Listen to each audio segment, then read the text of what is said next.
میرے جب والد صاحب کا انتقال ہوا ہے، ہمارے والد صاحب بہت مشہور تھے ہمارے علاقے میں، بہت مشہور شخصیت تھے، جو جانتے ہیں ہمیں بچپن سے ان کو پتہ ہے، فیمس ترین شخصیت تھے، کیونکہ دین کی خدمت انہوں نے بہت کی، تبلیغ جماعت کے امیر تھے۔ میرے والد صاحب کی رات 10 یا 11 بجے ڈیتھ ہوئی ہوگی، میں مدرسے میں تھا، ڈیتھ بھی اچانک ہوئی نا، مسجد میں عشاء کی پڑھنے کے لیے آئے، صف میں بیٹھے ہوئے تھے، ہارٹ اٹیک ہوا، وہیں گر گئے۔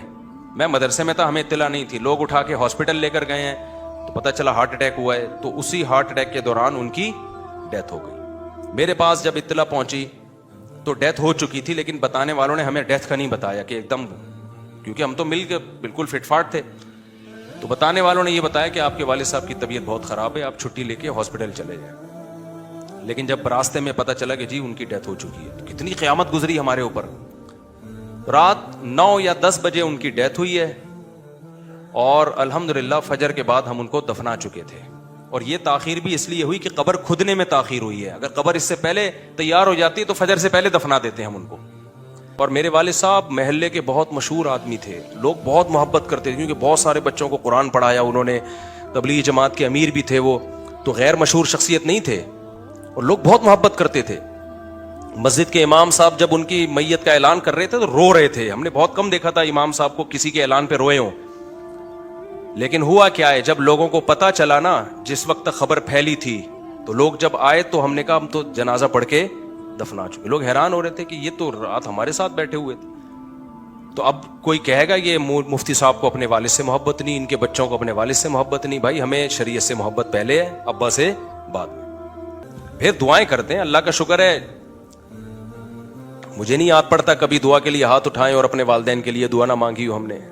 کوشش کرتے ہیں دل سے ان کے لیے زندگی بھر، وہ محبت کا اس سے پتہ چلتا ہے، شو بازیوں سے محبت کا پتہ، ناٹک اور جو ڈرامے چل رہے ہیں آج کل، ہا ہو یہ یوں عجیب تماشے چل رہے ہیں، پھر وہ دیگوں پہ دیگیں۔ کل کسی نے ٹک ٹاک پہ ایک بڑی بہترین ویڈیو بھیجی میت کی دیگ پہ نا، کہ اس کا بھائی مر گیا اور بریانی کھا رہا ہے اور رو رہا ہے۔ بریانی بڑی مزے کی تھی، سمجھ میں نہیں آ رہا اس کو کہ روؤں کہ میں ہنسوں۔ تو میں نے وہ بہت پھیلائی لوگوں کو، میں نے کہا یار بالکل صحیح نقشہ کھینچا ہے، دیگوں پہ دیگے، ڈھکن کی کیسی آوازیں آ رہی ہوتی ہیں۔ ایک جگہ ہم نے دیکھا میت ہوئی ہے، وہ انتقال ہو گیا ان کا، رو رہے ہیں، شام کو میں گیا ہوں تو ڈھکن کی آوازیں آنی، دیکھ کے ڈھکن کا اپنا لطف ہے، ڈڑنگ کر کے ہٹتا ہے نا جب وہ ڈھکن، کیسا مزہ آتا ہے قورمے اور بریانی کی دیکھ کا، وہ اپنا لک ہے، وہ گورے اس سے محروم ہیں، ڈڑنگ کر کے نا۔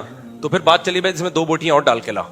میں نے کہا دوپہر یہاں چیخ و پکار کی آوازیں آ رہی تھی، اور رات کو کیا منظر ہو رہا ہے، ایسی خوشبو آ رہی تھی کہ دل چاہ رہا تھا 2-4 اور بھی جنازے ہو جائیں تو کتنا اچھا ہو جائے گا۔ تو اللہ ہماری حفاظت فرمائے بھائی، یہ چیزیں ہم کہاں سے سیکھتے ہیں، یہ غیر مسلموں سے، اللہ ہماری حفاظت فرمائے۔